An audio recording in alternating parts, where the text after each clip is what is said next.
Un chien sans nom, un homme sans échappatoire, l'un prisonnier dans un sous-sol glacé, les poignets ligotés, les yeux bandés, l'autre, un errant au pelage usé, les pattes abîmées, et un souvenir de tendresse enfoui au plus profond.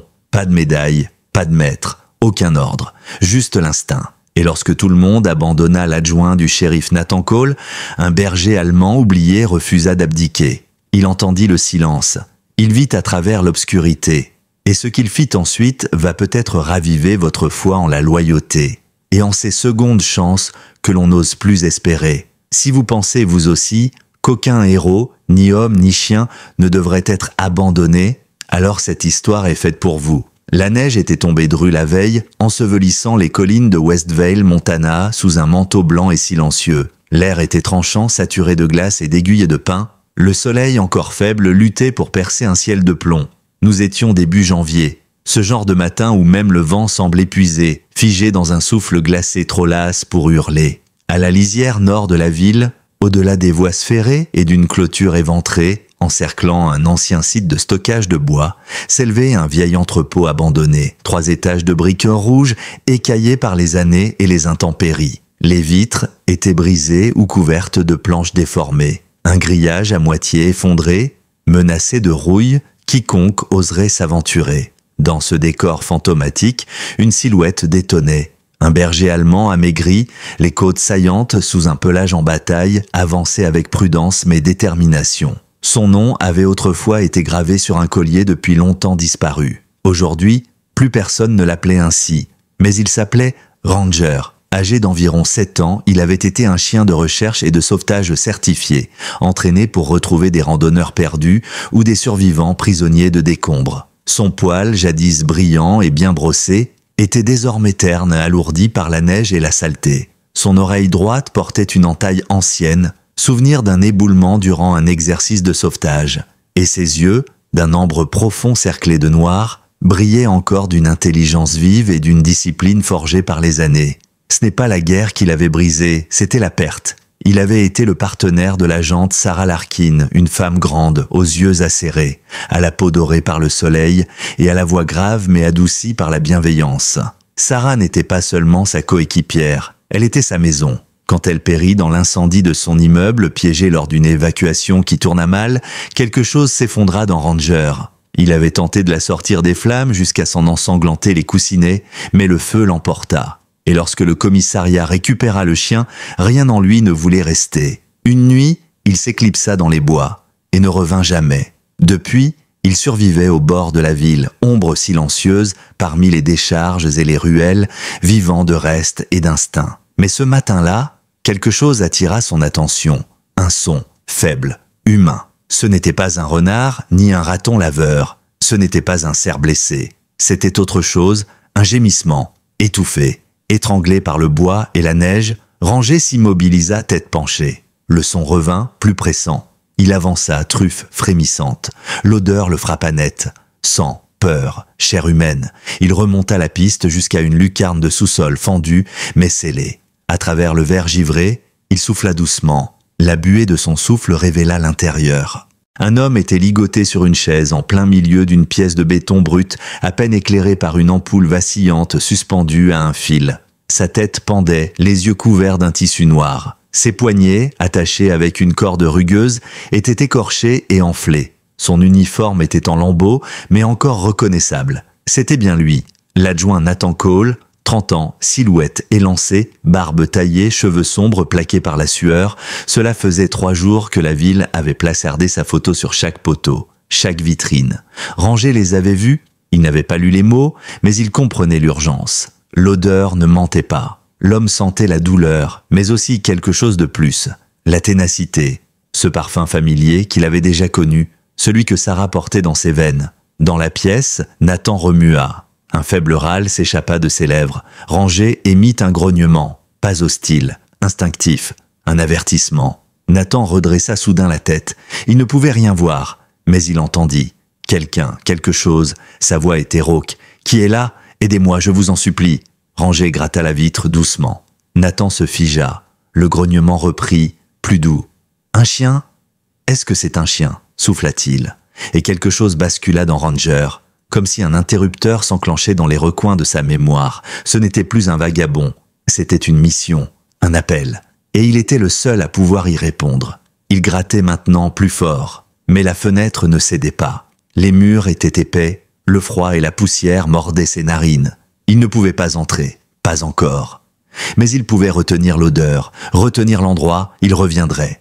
Ses pas reculèrent. De l'autre côté du mur, Nathan tendit l'oreille, l'ampoule grésilla, des pas approchaient. Le ravisseur revenait, rangé disparu dans les ombres. À plusieurs pâtés de maisons de là, près du centre-ville, une femme sortait d'un petit bâtiment métallique au fronton écaillé portant l'inscription « Cabinet vétérinaire de Pine Creek ». Elle s'appelait Madison Bennett. 28 ans, peau pâle, cheveux au beurre noués à la hâte. Des taches de rousseur parsemaient son nez et ses bottes étaient couvertes de boue. Elle avait ce regard doux mais méfiant.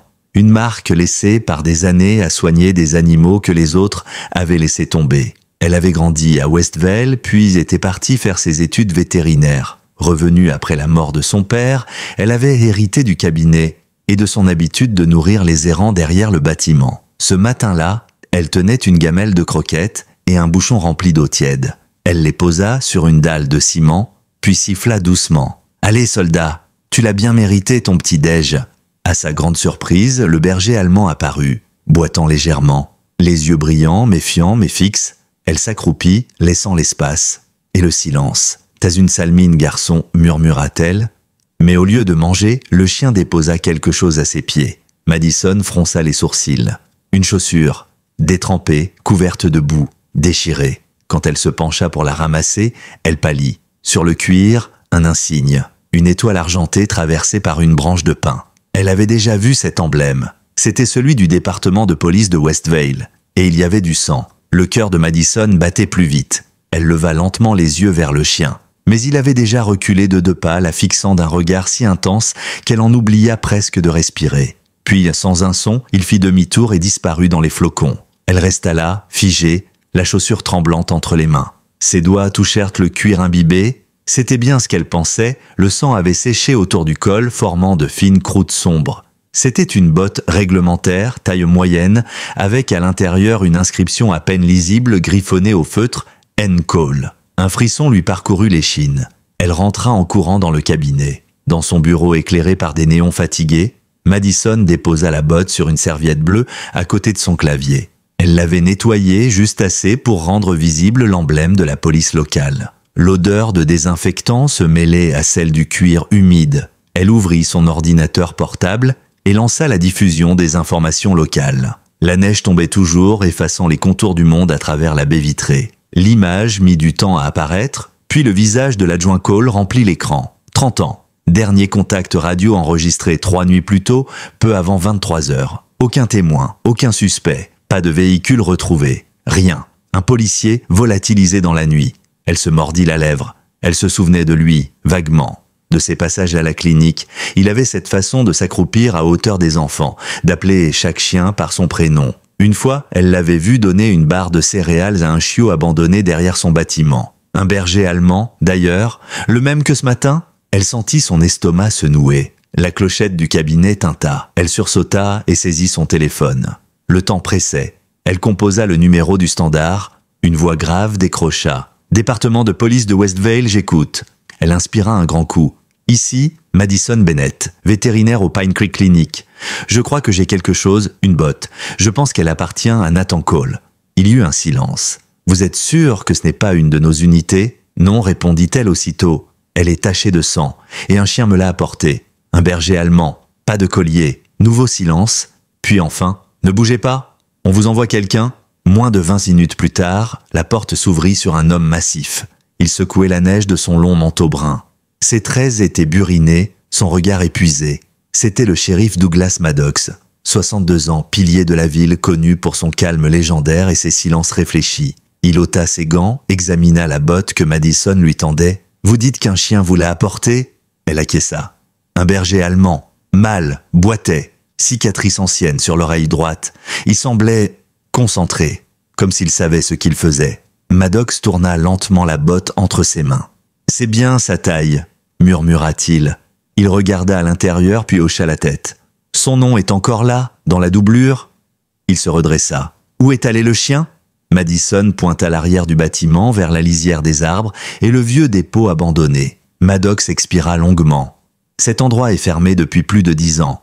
Les locaux l'appellent le terrain mort. Elle le regarda droit dans les yeux. « Je crois que ce chien veut que vous le suiviez. » Ce même après-midi, dans une salle de réunion au poste de police, un plan de la ville était étalé sur la table. L'officier James Mulroy, la cinquantaine, au visage carré et au ton sec, tapait du doigt une zone ombrée. C'est le complexe de l'ancien entrepôt. 3 bâtiments, certains en ruine. Aucun bail enregistré depuis au moins 2 ans. Dernière patrouille, il y a bien 2 hivers de ça. En face, la sergente Dana Caldwell, trentaine, silhouette nerveuse et regard de stratège, feuilletait des photos issues du casier de Cole. Si quelqu'un l'a enlevée et l'a gardée proche de la ville, c'est l'unique endroit qui échappe à nos radars thermiques et caméras de surveillance.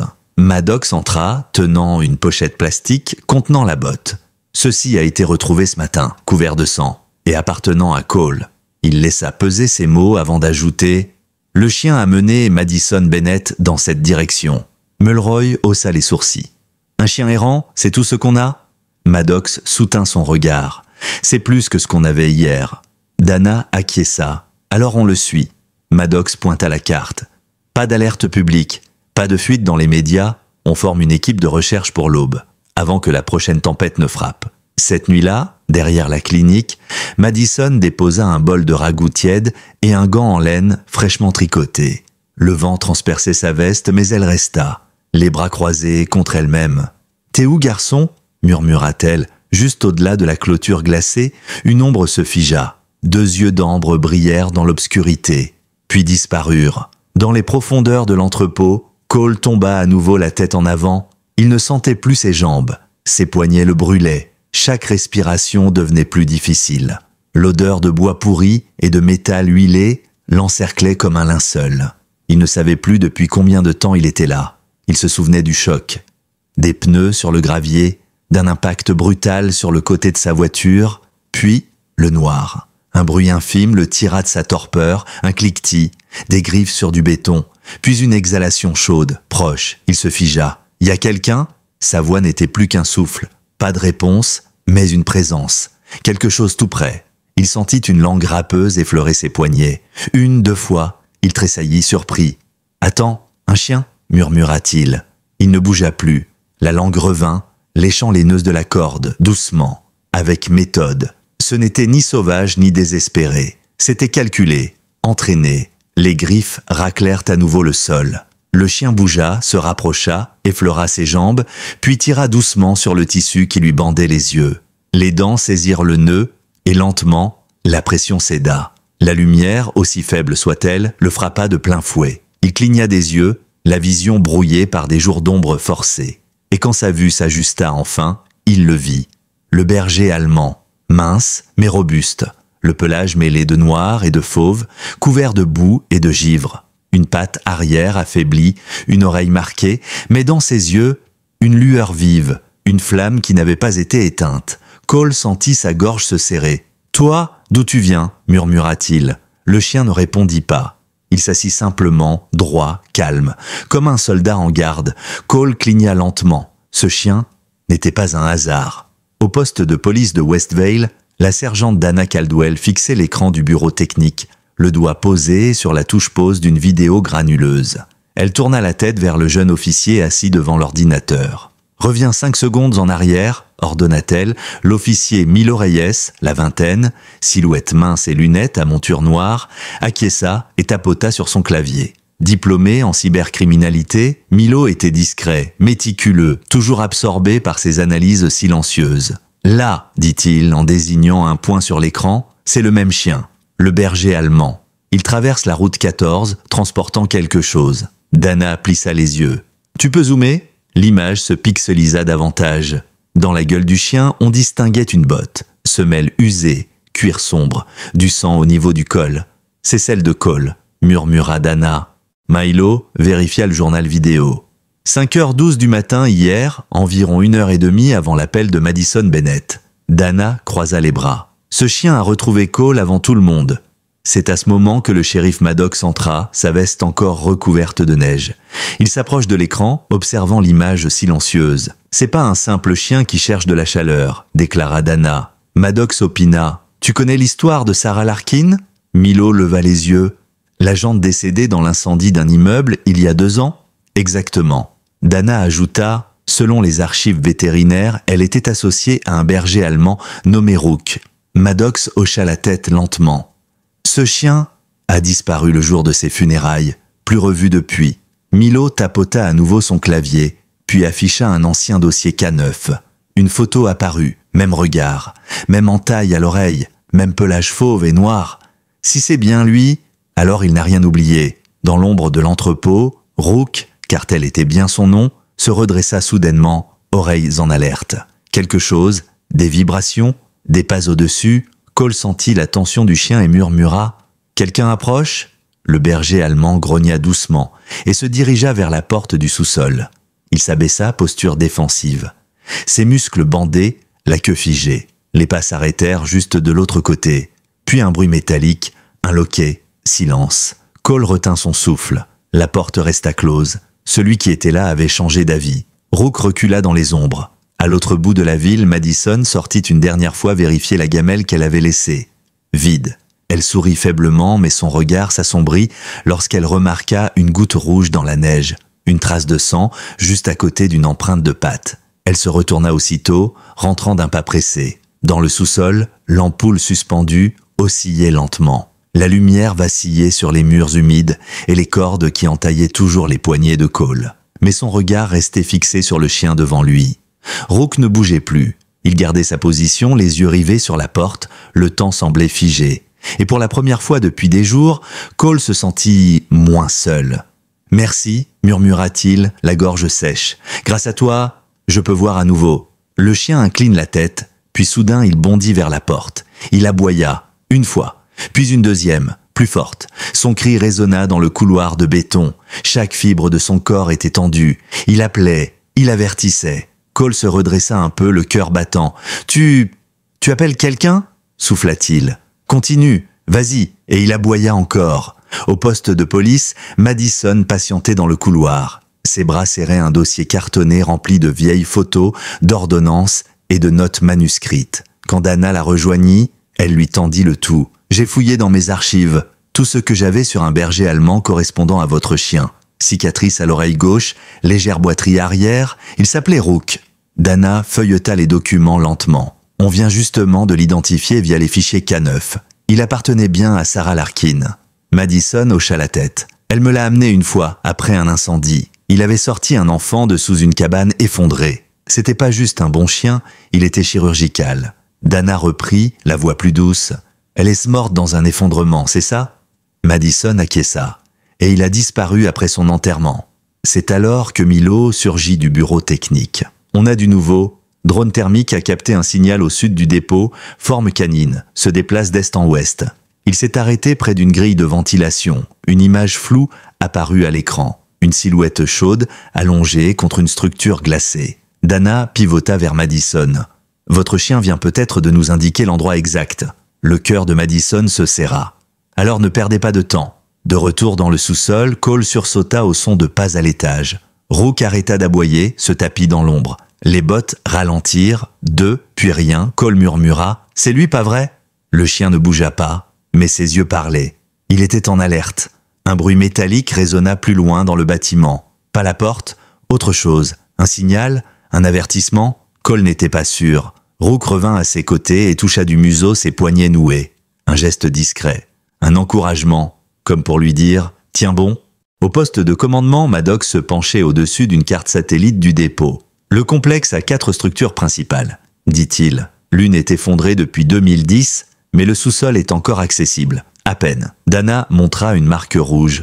On entre par la zone de chargement. Pas de sirène, pas d'éclat. On veut retrouver Cole vivant. Maddox acquiesça.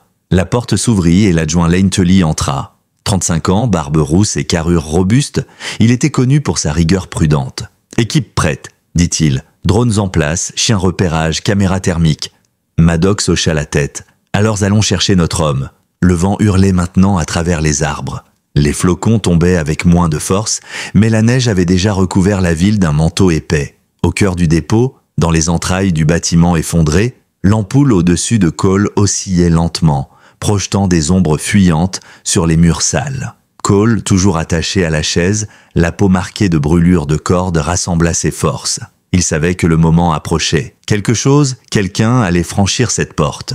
Rook, tapi près d'une vieille étagère rouillée, ne bougeait pas. Il était invisible dans les ténèbres, son pelage se fondant avec les ombres et la poussière. Il entendit d'abord le crissement familier des bottes, puis l'odeur, pas celle de la peur ni du sang, celle plus subtile d'un homme rongé de l'intérieur. Colère, fumée froide, l'amertume d'un esprit brisé. La poignée tourna lentement, puis la porte s'ouvrit, grinçant sur ses gonds rouillés, et il entra.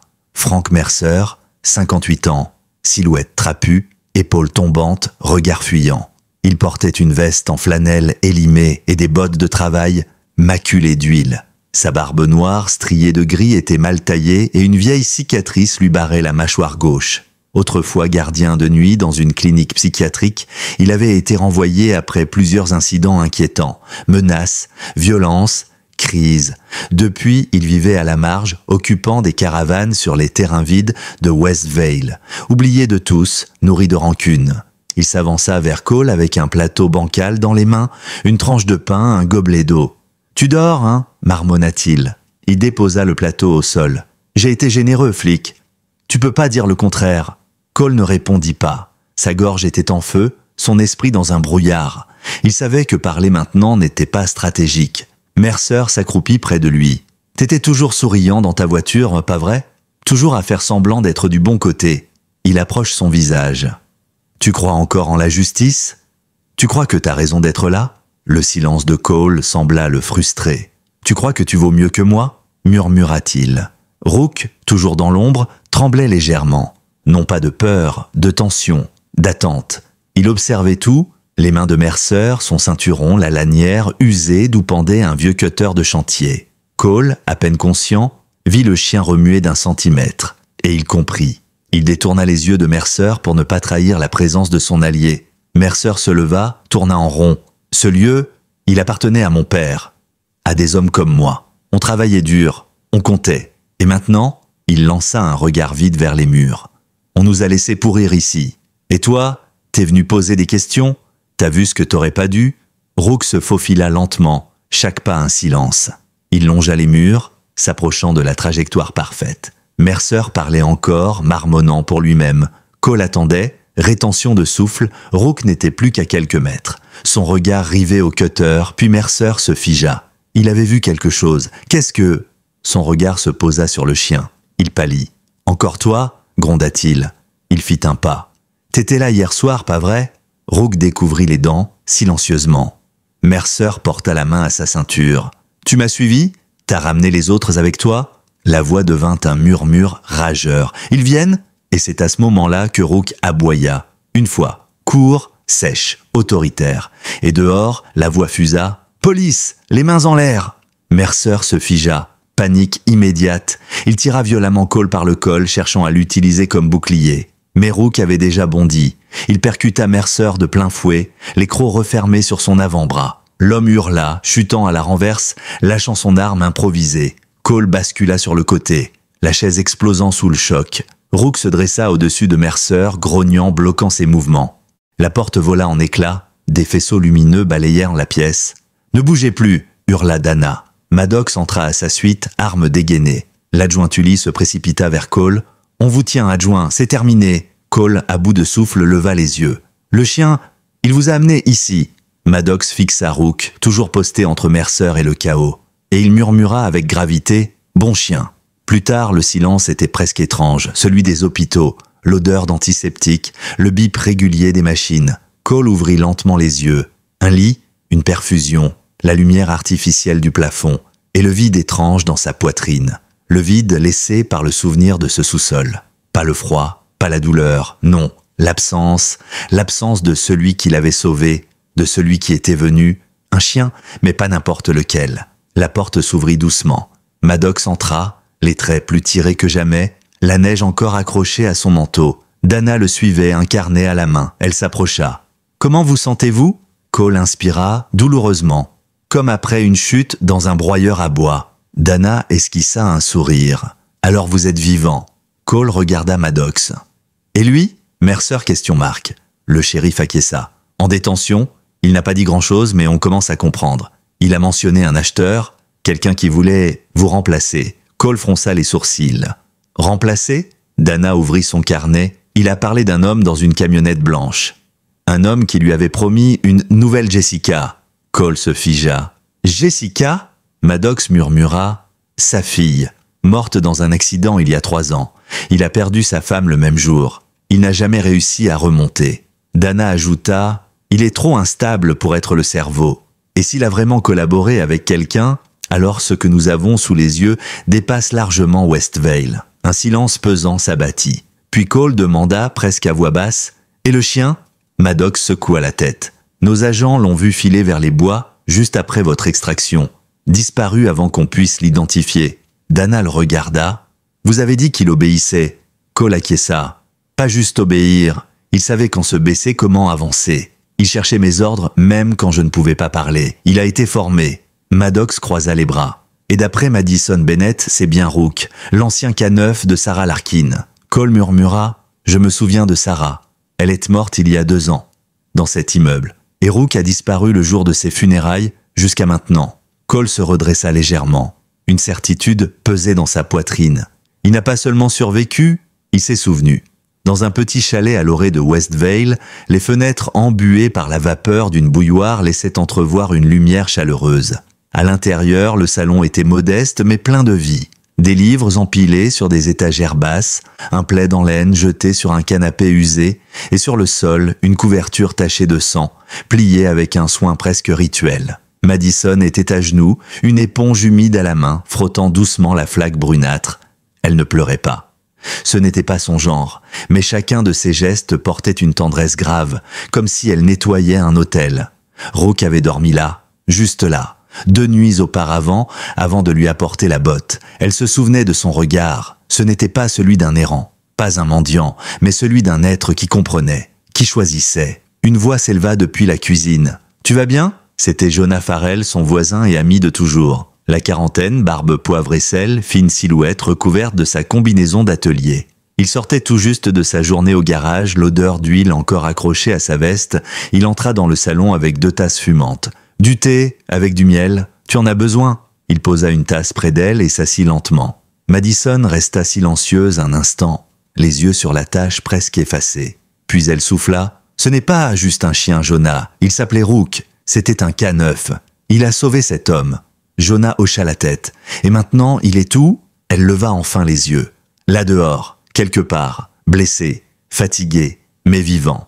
Et il nous regarde encore, j'en suis sûr. » Au poste de police, dans la salle d'interrogatoire, Frank Mercer fixait la table de métal sans bouger. Ses mains, posées à plat, tremblaient à peine. Ses yeux étaient troubles, presque vides. Dana Caldwell l'observait depuis l'autre côté. Son carnet était fermé. Elle ne prenait plus de notes. Elle l'écoutait. « Vous avez dit qu'un homme vous avait amené le policier ?» reprit-elle. « Dis qui ? Donnez-moi un nom. » Mercer ne répondit pas. « La camionnette blanche, Frank, c'est vous qui en avez parlé. L'homme dans le van. » Il cligna lentement des yeux, puis dit presque dans un souffle, il a dit qu'il pouvait réparer tout ça, me rendre Jessica. Dana fronça les sourcils. Qui est Jessica ? Mercer releva enfin la tête et sourit, un sourire brisé. Ma fille, morte dans un virage par une nuit de pluie. Il m'a dit qu'un autre enfant, ça pouvait suffire, que les enfants perdus, ceux que personne ne réclame, ils étaient les meilleurs, comme les chiens errants. De l'autre côté du miroir, sans teint, Maddox détourna les yeux. Il se retourna vers Milo, posté derrière lui. Lance une recherche, enfant disparu, signalement non résolu sur les 5 dernières années dans tout le comté. Et prévient le FBI. Ce qu'on a là, c'est bien plus gros que ce malade. Cette nuit-là, sous la voûte glacée des forêts qui encerclent Westvale, une silhouette avançait lentement. Rook. Il boitait mais tenait bon. Sa respiration faisait de petits nuages dans le noir. Il atteignit une crête surplombant la vallée. Les lumières de la ville brillaient en contrebas, comme un écho chaleureux. Il s'arrêta, s'allongea sur une pierre plate. Il regarda une dernière fois derrière lui, puis il ferma les yeux. Sa mission était terminée, pour l'instant. Le lendemain matin, l'effervescence régnait dans le bureau du shérif. Les murs étaient couverts de cartes, de photos floues, de plaques d'immatriculation à moitié effacées. Une énergie sourde, contenue, traversait les agents. Dana tapa du doigt sur un écran. Mercer ne travaillait pas seul. On a retracé un téléphone prépayé qui lui envoyait des instructions. Les signaux mènent tous vers un ancien camp scout désaffecté à l'ouest de la Nationale, isolé, parfait pour passer inaperçu. À côté d'elle, l'agent spécial Grant Weaver, récemment arrivé du FBI, acquiesça. Costume impeccable, regard froid et analytique. Nous avons croisé les données avec d'autres affaires similaires dans les États voisins. Même type de victimes. Enfants fugueurs, toxicomanes, personnes isolées. Des gens invisibles. Maddox fronça les sourcils. Et la camionnette blanche ? Weaver pointa une carte. Vue près du camp il y a 3 jours, plaque fausse, conducteur masqué. Il savait qu'on finirait par remonter sa trace. Dana lança plus dur. « On attend quoi ?» Weaver répondit simplement. « Rien, l'opération est déjà lancée. » À l'arrière de la clinique vétérinaire, Madison accrochait des morceaux de tissu sur les branches basses. Des chutes de flanelle imbibées d'huile de lavande et de traces de chemise appartenant à Cole, chaque mètre un point de repère. Jonah l'aidait à poser de la nourriture chaude dans des gamelles métalliques. « C'est vraiment un itinéraire que tu suis ?» demanda-t-il. Elle hocha la tête. C'est la piste qu'il a empruntée après l'avoir sauvé. Il se souvient, j'en suis convaincu. Jonah soupira. Tu parles de lui comme d'un rangé. Elle répondit, sans détourner le regard, parce que c'est ce qu'il est. Ils travaillèrent en silence. Lorsque Madison atteignit le dernier virage du sentier, elle s'immobilisa. Jonah derrière elle murmura « Attends !» Une forme se tenait là, au bord des arbres. Rook. Son pelage était plus sale, son corps amaigri. Mais ses yeux étaient les mêmes. Madison s'accroupit doucement. « Rook !» chuchota-t-elle. Il ne bougea pas. Elle ne tendit pas la main. Elle attendit, une seconde, puis une autre, et il fit un pas, puis un autre, et il courut et se jeta dans ses bras. Ce même après-midi, dans la salle de réunion du poste de police, Rook était allongé sur une couverture douce dans un coin. Il ne portait pas de collier, il ne remuait pas la queue, mais ses yeux scrutaient chaque visage avec calme et compréhension. Madison était assise à côté de lui. Dana, Maddox, l'agent Weaver et Milo passaient en revue les documents. « Identification confirmée » dit Milo. « Puce correspondante, K9 numéro RG17. Nom de code Rook, affecté à l'unité de Sarah Larkin. Disparu le jour des funérailles. » Dana leva les yeux vers le chien. Et pourtant, il n'a rien oublié. Weaver ajouta « Ces chiens-là, quand ils ne cassent un pas, ils continuent. » Maddox murmura « Lui, il n'a pas juste continué. Il a ramené l'un des nôtres. » Madison posa une main sur le dos de Rook. Il ne bougea pas. Il acceptait le contact. « Je demande à le garder pour le moment, » dit-elle, « le temps que vous décidiez quoi faire. » Maddox acquiesça. « D'accord, mais je veux qu'il reste disponible. Ce chien n'est pas un témoin. C'est peut-être notre meilleur indice. » Ce soir-là, Cole monta les marches du porche de Madison. Il portait encore les vêtements de l'hôpital. Une veste chaude couvrait ses épaules. Il marchait lentement, mais chaque pas était plus stable que le précédent. Elle lui ouvrit. « Il est dans le salon, » dit-elle. Cole entra. Près du feu, Rook dormait. À l'approche de Cole, il leva la tête. Ils se regardèrent longtemps. Puis Cole s'agenouilla malgré la douleur. « Salut, vieux !» souffla-t-il. Rook se leva, marcha et posa son museau contre sa poitrine. Madison, dans l'encadrement de la porte, les observa sans un mot. Et pour la première fois depuis longtemps, il n'y avait rien à ajouter. Le matin se leva sur Westville avec une lumière presque solennelle. Le soleil perçait à peine les nuages, mais ses rayons givrés illuminaient les fenêtres du poste de police comme un vitrail sacré. À l'intérieur, une tension nouvelle régnait, silencieuse mais électrique.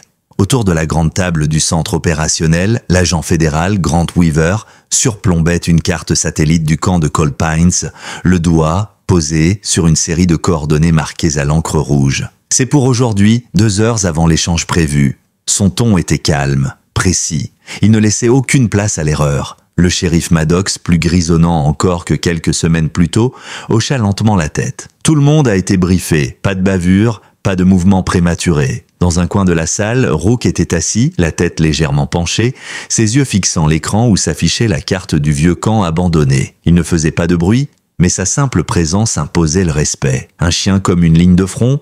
À ses côtés, Cole Harris se tenait droit, vêtu d'une veste de terrain. Il portait encore les traces visibles de sa captivité, des cicatrices, une jambe raide, mais ses yeux avaient retrouvé leur éclat. Il posa une main sur la tête de Rook. « Il est prêt », dit-il tout bas. Le convoi se mit en route peu après midi. La route qui menait au camp de Cold Pines était ensevelie sous des couches épaisses de neige, le silence ne laissant entendre que le crissement feutré des pneus cloutés. L'équipe du FBI, vêtue de combinaisons thermiques, grises, se fondait dans le décor hivernal comme des ombres.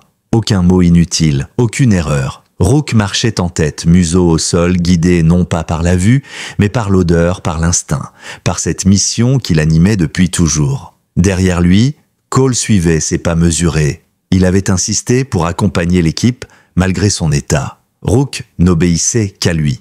Aucun autre maître, aucun ordre. Leur lien, forgé dans l'obscurité d'un sous-sol, était devenu vital. Ils atteignirent une clairière. À moitié dissimulée par les branches cassées d'une vieille structure effondrée, se trouvait une camionnette blanche, immobile, couverte de givre. Weaver leva le poing, l'équipe s'arrêta. Cole s'agenouilla près de Rook, lui chuchotant un ordre. Le chien s'approcha, longeant les caisses, abandonnées, flairant chaque recoin. Une porte s'ouvrit alors. Un homme en sortit, grand, maigre, visage dissimulé par une cagoule noire, dans une main un bloc-notes, l'autre restait dans sa poche. Il marcha jusqu'à un tas de palettes, observant les alentours. Quelques instants plus tard, une deuxième silhouette apparut.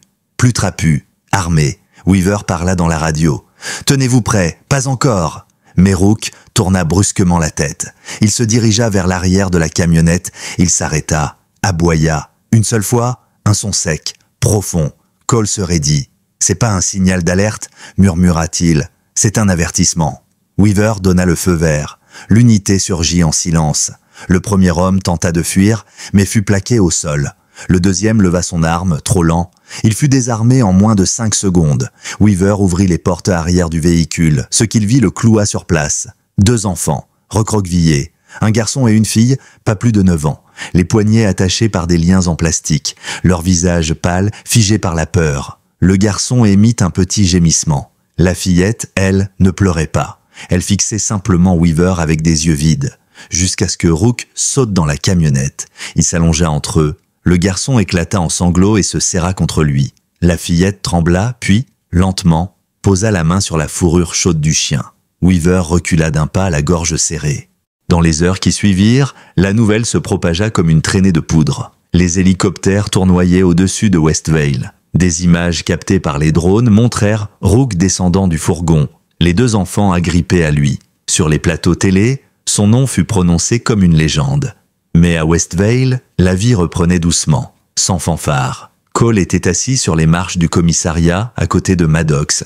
Madison arriva dans son pick-up, une glacière sur le siège passager et un sac de couvertures à ses pieds. Rook sauta de la banquette et courut vers elle. Il renifla la glacière. « Il aime le saumon », dit-elle avec un sourire discret. Cole leva un sourcil. « Et tu me dis ça maintenant ?»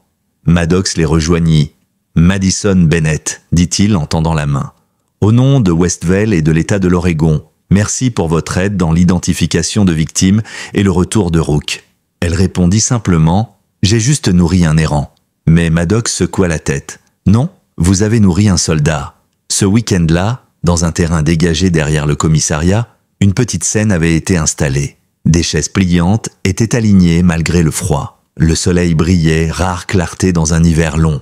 Les habitants étaient venus nombreux. Des enfants, des anciens combattants, des professeurs, des ouvriers, tous.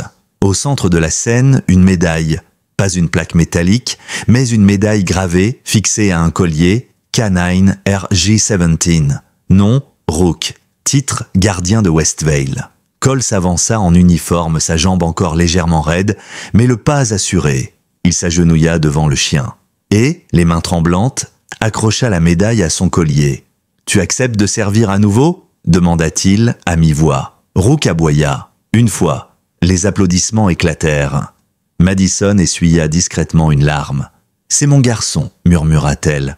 Dans les semaines qui suivirent, Rook devint plus qu'un symbole, il devint une présence, une constante dans le quotidien de Westvale. Chaque matin, il marchait aux côtés de Cole, son harnais bien ajusté, son regard vif scrutant les rues paisibles. Il n'était plus ce chien errant qu'on ignorait. Il était un gardien, un protecteur. Les enfants le saluaient à chaque coin de rue. Certains l'attendaient à la sortie de l'école, des biscuits dans la main, juste pour pouvoir le voir s'arrêter et s'asseoir comme un vrai professionnel. Les commerçants laissaient des croquettes à côté des boîtes à journaux. Et devant le commissariat, les agents avaient pris l'habitude de déposer un seau d'eau et une balle usée. Rook était partout. Sans jamais s'imposer, Cole, lui, reprenait lentement pied. Les cauchemars revenaient certaines nuits, mais plus courts, moins terrifiants. Il n'était plus seul pour les affronter.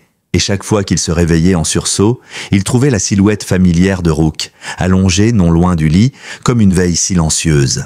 Dans ce lien qui les unissait, il y avait quelque chose de plus qu'un partenariat, quelque chose de sacré. Madison, de son côté, avait transformé sa clinique. Une nouvelle bannière flottait au-dessus de la porte arrière, Second Chance Project, le projet Seconde Chance. Son objectif était simple mais ambitieux, offrir à des chiens abandonnés ou maltraités une formation adaptée à leurs instincts et leurs capacités. Pas pour les vendre, pas pour les exploiter, pour les élever, pour leur donner, à eux aussi, une mission. Chaque samedi matin, le terrain municipal prêté par la ville se remplissait de familles, de bénévoles, de vétérans et de curieux. Madison ouvrait la séance avec quelques mots, puis Cole arrivait accompagné de Rook. Le silence se faisait à leur entrée. Toujours, pas parce qu'il imposait, mais parce qu'il incarnait, parce qu'il représentait la possibilité de revenir, de se reconstruire et de devenir utile à nouveau. Les enfants couraient vers lui dès qu'il recevait l'ordre de s'asseoir. Il lui parlait comme à un confident, lui montrait leurs dessins, lui racontait leurs peurs. Rook, impassible, les écoutait. Puis parfois, sans prévenir, il posait sa patte sur un genou tremblant. Et le monde semblait se réparer, un geste après l'autre. Jonah avait rejoint le projet en tant que bricoleur en chef. Il construisait des obstacles, des abris, des bancs, des structures d'agilité pour les chiens en rééducation. Son garage servait de dépôt et de refuge temporaire. Il avait aussi, en secret, adopté un chien blessé, venu d'un refuge voisin. Un petit berger noir, craintif mais incroyablement attentif à tout ce que faisait Rook. Il l'avait baptisé Jasper. Et depuis qu'il avait rencontré Rook, il ne le quittait plus. Dans la salle de repos du commissariat, Maddox feuilletait un rapport du FBI. Dana entra sans frapper. Les deux enfants identifiés à Cole Pines ont été rendus à leur famille. Maddox referma doucement le dossier. Et le lien avec Mercer, confirmé. Il faisait partie d'un réseau dormant. L'homme du van a été retrouvé. Faux papiers, plusieurs identités. Un ancien instructeur militaire viré pour conduite instable. Il recrutait les oubliés, les invisibles. Maddox soupira. « Ce n'est pas fini, n'est-ce pas ?» Dana hocha la tête. « Pas encore. Mais ils savent maintenant qu'on les voit et qu'on les traque. » Elle hésita, puis ajouta « Le FBI veut rencontrer Rook, officiellement. » Maddox sourit pour la première fois depuis longtemps. Ils devront prendre rendez-vous. Il est très occupé. Ce soir-là, Madison rentra tard. Elle jeta ses clés sur le comptoir, fit chauffer une soupe et s'assit enfin fatiguée. Rook entra dans la pièce, silencieux comme toujours. Elle le regarda, il s'approche, posa sa tête contre sa jambe, elle ferma les yeux. « Tu sais, j'avais un chien moi aussi. » Elle n'en parlait jamais, pas même à Jonah, mais ce soir-là, elle avait besoin de le dire. « J'avais 19 ans. Il s'appelait Toby, un labrador croisé. Il a sauvé ma vie lors d'un incendie dans notre vieille maison. M'a tiré par la manche, mais la fumée l'a tué. » Sa voix se brisa. « Je crois que depuis, je l'ai cherché dans chaque chien que j'ai soigné. » Elle sourit faiblement, caressant l'oreille de Rook, et puis tu es arrivé. Pas pour le remplacer, mais pour me rappeler qu'il ne parte jamais vraiment. Au même moment, Cole s'arrêtait devant la plaque de métal fixée à l'entrée du commissariat. Il la toucha du bout des doigts. Une médaille gravée, pas de fleurs, pas de mots inutiles, juste 3 lignes. K9RG17, Rook disparu, retrouvé, debout, gardien de Westvale, puis dans un murmure, il ajouta « Tu n'as jamais été perdu. C'est nous qui t'avions oublié. » Le mois suivant, un silence nouveau enveloppa Westvale. Ce n'était plus celui d'une ville figée par la neige et la peur. C'était un calme réparateur, comme si l'air lui-même avait ralenti pour laisser respirer ceux qui avaient trop longtemps retenu leur souffle. Mais dans les bureaux du commissariat, la tension n'avait pas disparu. Elle avait juste changé de visage. Dans la salle de coordination, les murs étaient recouverts de photos d'enfants disparus. Certaines dataient d'1 an, d'autres de 10. Des sourires figés, des visages oubliés. Dana Caldwell passait en revue chaque fiche avec l'équipe du FBI. Mercer n'était qu'un maillon. On pense qu'il servait de relais local, en échange de promesses, de faux espoirs. L'agent, Grant Weaver, penché sur une carte, poursuivit. Nous avons retrouvé des documents dans le van, des codes, des destinations, des photos prises à leur insu. C'était organisé, presque industriel. Dana serra les mâchoires. Combien ? Weaver la regarda. On n'a pas encore fini de compter. Dans une pièce à l'écart, Cole relisait une lettre, froissée, usée par les relectures. C'était un mot laissé par Sarah Larkin, retrouvé dans son vieux casier, que Madison avait réussi à récupérer auprès des archives du département. Une simple feuille, une phrase griffonnée à l'encre noire, « S'il ne me reste qu'une mission, que ce soit celle de sauver ce qui peut encore l'être. » Il ferma les yeux. Rook était resté fidèle à cette promesse, même après elle, même après la mort. Ce soir-là, au terrain d'entraînement du Second Chance Project, Madison observait Jasper franchir pour la première fois un tunnel d'agilité sans hésitation. Jonah laissa échapper un cri de victoire, les bras levés, pendant que les enfants applaudissaient. Rook, en spectateur attentif, resta assis à l'ombre d'un pin, le regard doux. Il avait toujours su choisir ses batailles, et parfois il les gagnait simplement en restant là. Après l'exercice, Madison rejoignit Cole assis sur la rambarde en bois. Ils observaient les familles, les chiens, les rires. « Tu sais ce que je trouve fou ?» dit-elle. « C'est que tout a changé à partir d'un moment. Une seule décision.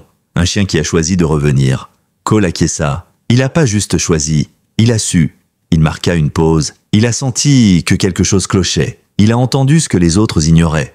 Madison se tourna vers lui. « Tu crois qu'il a compris ce que tu traversais ?» Cole hocha lentement la tête. Il a vu l'obscurité, oui, mais il n'en a pas eu peur. Le lendemain, dans un bureau du FBI, aménagé en cellule temporaire, Mercer restait muet. Depuis son arrestation, il n'avait livré que quelques phrases confuses. Weaver, patient, s'asseyait en face de lui chaque jour, espérant un mot de plus. Ce jour-là, Mercer rompit enfin le silence. « Vous savez pourquoi j'ai accepté ?» murmura-t-il. « Parce qu'on m'a fait croire que la douleur avait une issue, que ma fille n'était pas vraiment perdue. » Weaver ne répondit pas. Mercer releva la tête. « Mais ce chien, ce maudit chien, il m'a regardé comme s'il savait, comme s'il m'avait vu.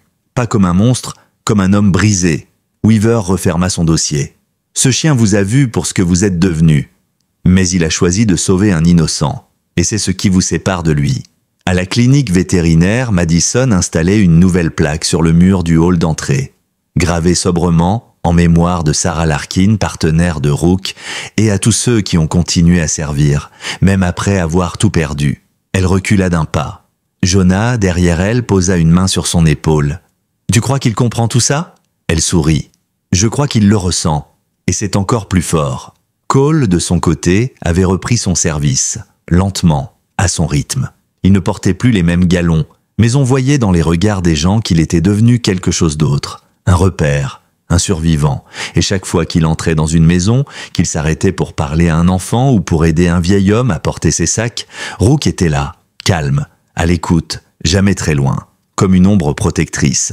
Un jour, alors qu'il terminait une ronde, Cole s'arrêta devant une école primaire. Un groupe d'élèves jouait dans la cour, une fillette s'approcha timidement, elle n'osa pas parler. Mais Rook s'avança, posa sa truffe contre sa main et attendit. Elle sourit et lui fit un câlin. Cole observa la scène, les bras croisés, puis dit à voix basse « Tu crées des ponts, mon vieux, des ponts que je ne pourrai jamais bâtir. » Rook ne répondit pas. Il n'en avait pas besoin. Il servait comme il l'avait toujours fait, avec silence, avec patience, avec foi. La presse nationale ne mit pas longtemps à poser ses caméras sur Westvale.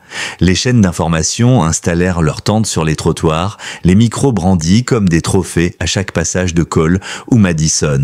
Mais ceux qui avaient été là dès le début savaient, tout ce qui comptait, ce n'était pas l'histoire racontée dans les journaux, c'était celle qu'on vivait, celle qu'on voyait dans le silence d'un chien assis à l'entrée du poste, dans le regard d'un enfant sauvé, dans les gestes simples qu'aucun écran ne saurait reproduire. Un dimanche, une cérémonie fut organisée sur la grande place devant l'hôtel de ville. Pas de paillettes, pas de discours politique, juste un moment pour ceux que personne n'avait applaudi pendant trop longtemps. Des rubans avaient été tendus entre les arbres, décorés de noms, ceux d'enfants retrouvés, ceux de victimes reconnues, et ceux qui étaient encore portés disparus. Un pupitre fut installé, et Cole fut invité à parler. Il refusa d'abord. Mais Rook se posta à ses côtés. Et il comprit qu'il ne parlerait pas seul. Lorsqu'il monta sur la petite estrade, une brise légère fit danser les rubans. Il prit une longue inspiration. « Je suis un agent de terrain, pas un orateur, mais je vais vous dire ce que je sais. J'ai été attaché dans un sous-sol, oublié, invisible. Je ne savais plus si je verrais un jour la lumière, et personne ne me cherchait plus. » Il marqua une pause. Personne, sauf lui. Il posa la main sur la tête de Rook. Ce chien n'a pas de grade, pas de solde, il n'a même plus de partenaire. Mais il a de la mémoire, il a de l'instinct, et il a une loyauté que peu de gens peuvent se vanter d'avoir. Les murmures se turent dans la foule. Cole poursuivit. « Ce n'est pas moi qui l'a sauvé, c'est ce que je représente, ce que nous pouvons encore être quand tout semble perdu. Il m'a appris que même brisé, on peut encore servir, et que la fidélité, quand elle est librement choisie, peut changer le monde. » Il se redressa. « Alors, si vous retenez une chose aujourd'hui, ce n'est pas mon nom, c'est le sien. » Il pointa le collier de Rook. Et ce qu'il incarne. Le silence fut total. Puis, un à un, les habitants de Westvale se levèrent. Pas pour applaudir, mais pour se tenir debout, pour reconnaître. Cette semaine-là, les courriers arrivèrent par centaines au poste de police. Des lettres d'enfants, des dessins, des photos de chiens avec des messages. « Moi aussi, j'ai un héros à la maison. Merci, Rook. Tu m'as donné envie de devenir policier. » Un petit garçon de Boise avait écrit sur un papier quadrillé. « Est-ce que Rook peut venir à mon anniversaire? Il est plus cool que Batman. » Mais Rook ne courait pas après les caméras. Il ne posait pas pour les magazines. Il restait près de Cole, près de Madison, près de ceux qui avaient su l'écouter quand il n'aboyait pas encore. Il passait ses journées à marcher dans les écoles, à s'asseoir au pied des anciens combattants ou à aider Madison à calmer un chiot terrorisé par le tonnerre. Une nuit, alors que la pluie fouettait les vitres de la clinique, Madison alluma la lumière de l'arrière-salle. Rook était allongé là, respirant paisiblement, mais il se redressa en la voyant. Elle s'agenouilla. « Tu sais quoi? On m'a proposé de monter un centre dans l'État voisin, avec un financement, des locaux, des moyens. » Elle sourit. « Ils veulent se répliquer le projet, créer d'autres programmes de seconde chance dans le pays. » Rook inclina la tête. Elle le fixa. « Mais je leur ai dit qu'il n'y aurait pas de programme sans toi. Pas parce que tu es une mascotte, mais parce que tu es la preuve vivante que ce n'est jamais trop tard pour revenir. » Ce même soir, dans la maison de Cole, le téléphone sonna. C'était Dana. « Je voulais te prévenir. » Sa voix était grave. « On a retrouvé un autre site. Même type de structure. Même schéma. Et tu sais ce qu'ils ont laissé derrière ?»« Quoi donc ?» demanda Cole. « Une gamelle vide. Une laisse rongée. Et sur le mur, quelqu'un avait écrit « Ils n'aboient pas, alors on les oublie. » Cole se leva lentement. « Alors on doit continuer. » Dana acquiesça. « Et on ne le fera pas sans lui. » Quelques jours plus tard, Rook fut invité à la capitale. Une reconnaissance nationale. On voulait lui remettre une médaille d'honneur. Cole refusa l'avion. Ils firent le trajet en voiture, Madison à l'arrière, Rook sur la banquette, la tête posée sur les genoux de Cole. « Tu crois qu'il sait où on va ?» demanda Madison. Cole répondit « Il s'en fiche. Il veut juste savoir qu'on va ensemble. » Washington brillait sous un soleil clair ce jour-là, comme si la ville elle-même s'était préparée pour cet instant hors du temps. Des drapeaux flottaient le long des avenues, et sur les marches du mémorial du service national, une foule silencieuse s'était rassemblée. Militaires en uniforme, familles de disparus, vétérinaires, enfants, tous attendaient, pas un discours, pas une annonce, mais une présence. Rook arriva sans laisse. Il marchait calmement aux côtés de Cole, son collier nettoyé, sa fourrure brillante. À leur côté, Madison tenait à la main un petit coffret contenant une médaille, non pas celle qu'on leur avait envoyée par courrier, mais une gravée spécialement par les élèves de l'école de Westvale. Elle portait une seule phrase, pour ceux qui n'abandonnent jamais. Un général s'approcha du micro. Sa voix tremblait légèrement. « Aujourd'hui, nous honorons un soldat, pas né pour servir, mais qui a choisi de le faire. Non par ordre, mais par instinct. Non pour la gloire, mais par loyauté. » Il se tourna vers Rook. « Vous n'avez pas porté d'uniforme, mais vous avez fait plus pour ce pays que certains en portant 3. » Un silence tomba. Cole s'avança. Il sortit de sa poche une photo. Celle de Sarah Larkin et de Rook, prise lors d'un entraînement des années plus tôt, il la tendit au général. Elle était son monde, et quand elle est partie, il aurait pu disparaître aussi. Mais il a choisi de continuer à porter ce qu'elle lui avait transmis, parce qu'il savait que tant qu'il restait en vie, sa promesse l'était aussi. Les caméras cliquaient, mais ce qu'elle ne saisissait pas, c'était ce moment où Rook, lentement, s'assit face à la foule, droit, fier, comme s'il comprenait qu'il ne représentait pas seulement son unité, mais tous ceux qu'on n'avait jamais remerciés. tous les invisibles, tous les oubliés. Le général s'agenouilla devant lui, il accrocha la médaille à son collier, puis sans comme un geste ancien, il posa la main contre son cœur, inclina la tête et se releva sans un mot. Pas de salve, pas de musique, seulement le vent, et une dignité que rien n'aurait pu imiter. Après la cérémonie, Cole, Madison et Rook s'éloignèrent de la foule. Ils traversèrent le parc bordant le monument, puis s'assirent sur un banc de pierre. Des enfants passaient à vélo, ignorant tout de ce qu'ils venaient d'accomplir. Et c'était bien, car c'était justement pour eux qu'ils l'avaient fait. « Tu penses qu'il sait ce que ça veut dire, tout ça ?» demanda Madison. Cole secoua la tête. « Non, et c'est pour ça qu'il mérite cette médaille. » Le retour à Westvale fut discret. Pas de comité d'accueil, juste Jonah, appuyé contre son pick-up, une gamelle pleine dans les bras. « On t'a gardé ta place ?» lança-t-il à Rook, qui descendit de la voiture et vint poser sa truffe contre sa main. Comme pour dire « Je suis revenu ». Pas terminé. Le terrain du Second Chance Project était plus animé que jamais. De nouveaux chiens étaient arrivés, certains blessés, d'autres simplement craintifs.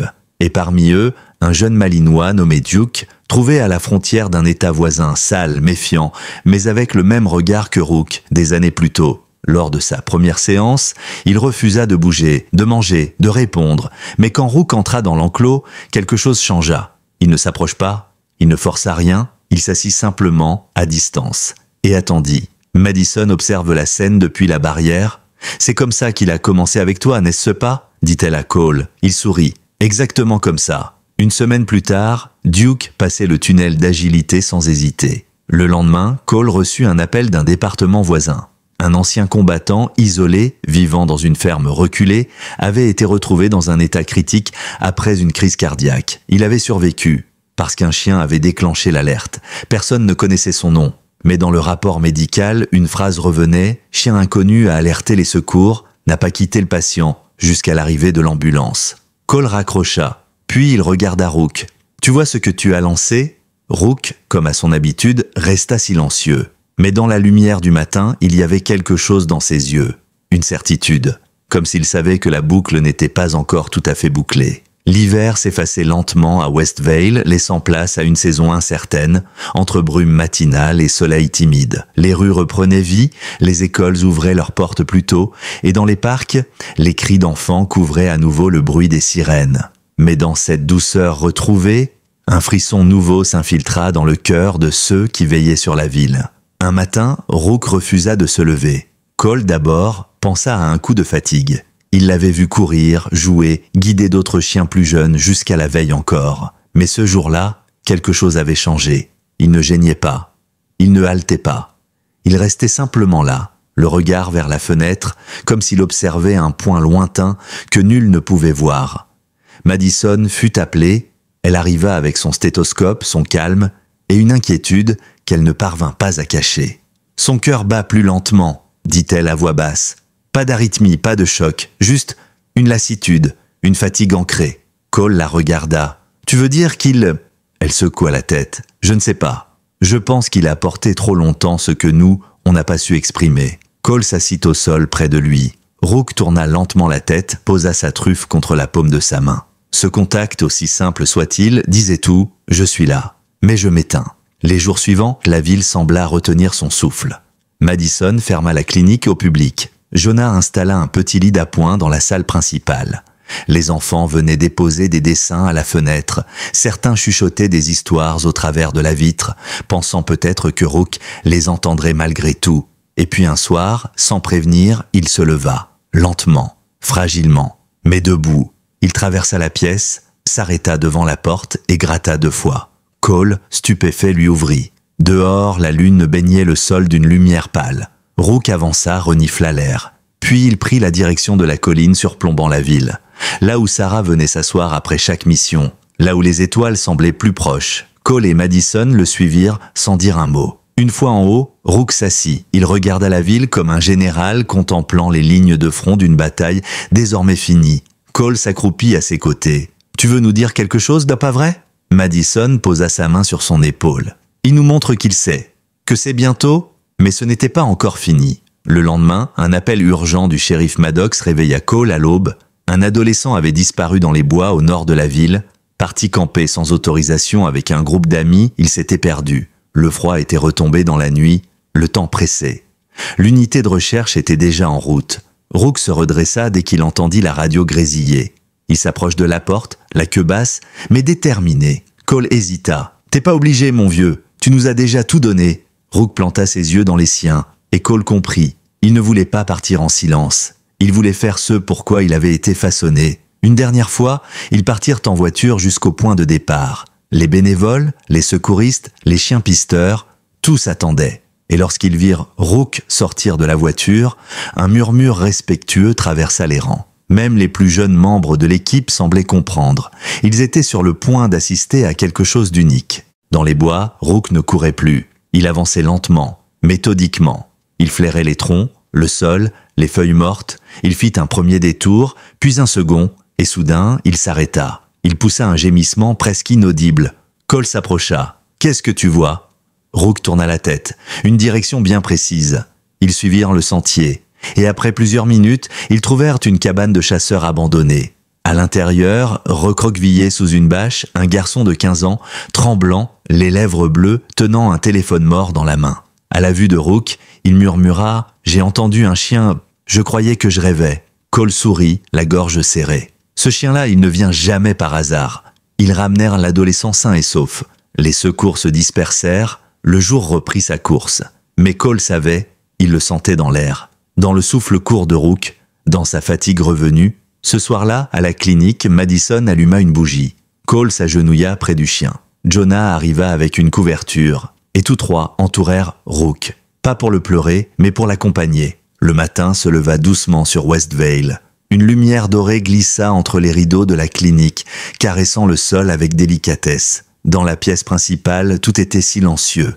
Pas par crainte, pas par chagrin, mais par respect. Comme si la ville elle-même savait que ce jour-là n'était pas un jour ordinaire. Rook s'éteignit juste avant l'aube, paisiblement, entouré. Aucun cri, aucun aboiement, juste une dernière respiration lente, comme un soupir qui libérait tout ce qu'il avait porté. Cole était resté à ses côtés toute la nuit, une main posée sur son flanc, sentant le rythme diminuer peu à peu jusqu'à s'arrêter complètement. Madison avait posé une couverture sur lui. Jonah s'était assis en silence, les yeux rouges, mais secs.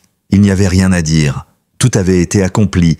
La nouvelle se répandit comme un frisson dans la ville. Mais il n'y eut pas de panique, pas de bruit, seulement des gestes. Les commerçants abaissèrent leurs enseignes à mi-hauteur, les enfants déposèrent des dessins sur les marches du poste de police. Un silence respectueux enveloppa Westvale comme si l'on avait perdu un maire, un ancien combattant, un ami, tout à la fois. Quelques jours plus tard, une cérémonie fut organisée sur la colline, celle que Rook avait choisie, celle où Sarah venait s'asseoir, là où les étoiles semblaient plus proches.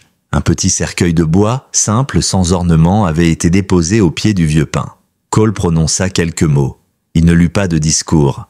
Il se contenta de raconter une histoire. Leur première rencontre, le sous-sol, l'odeur du sang et de la peur, puis l'aboiement. Le premier, celui qui avait tout changé. « Il ne m'a jamais quitté, dit-il, même quand moi je l'aurais fait. » Madison, la voix tremblante, parla à son tour. Rook n'était pas un chien de service, pas un chien de combat, pas un chien de thérapie. Il était tout ça à la fois, mais surtout, il était la mémoire, celle de ce que nous avions perdu et de ce que nous pouvions retrouver. Jonah posa à côté du cercueil le harnais que Rook portait lors de sa dernière mission, et sans un mot, un collier, le même que celui qu'il avait forgé à la main pour Duke.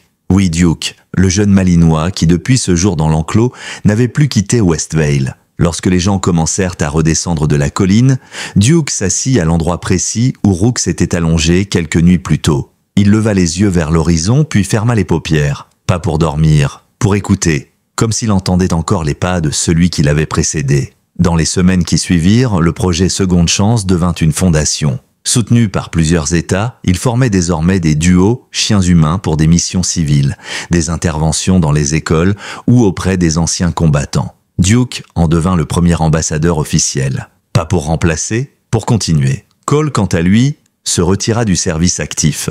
Mais il resta au cœur de la ville en tant que formateur, mentor et parfois conteur. Il se rendait dans les écoles, parlant à voix basse de ce chien qui n'avait jamais baissé les yeux. Il montrait des photos, pas pour la gloire, pour la mémoire, et un jour, alors qu'il terminait un exposé dans une classe de primaire, une petite fille leva la main. Elle demanda « Est-ce qu'on peut devenir comme Rook, même si on est juste un humain ?» Cole sourit. « Tu peux, oui, mais il faudra être très courageuse. » Elle répondit « Je le serai, parce qu'il l'a été pour nous. » Ce soir-là, Cole monta la colline une dernière fois. Il s'assit contre le tronc du pin, le vent dans les feuilles. Il sortit de sa poche une plaque de métal. Il l'avait fait graver en secret, et il l'enfonça doucement dans la terre. Rook soldat, sans uniforme, fidèle sans condition, partit sans bruit, mais jamais oublié, puis il murmura « On ne t'a pas dressé, tu nous as rééduqués. » Et dans le souffle du vent, dans le silence du monde, on aurait presque pu jurer entendre un dernier aboiement.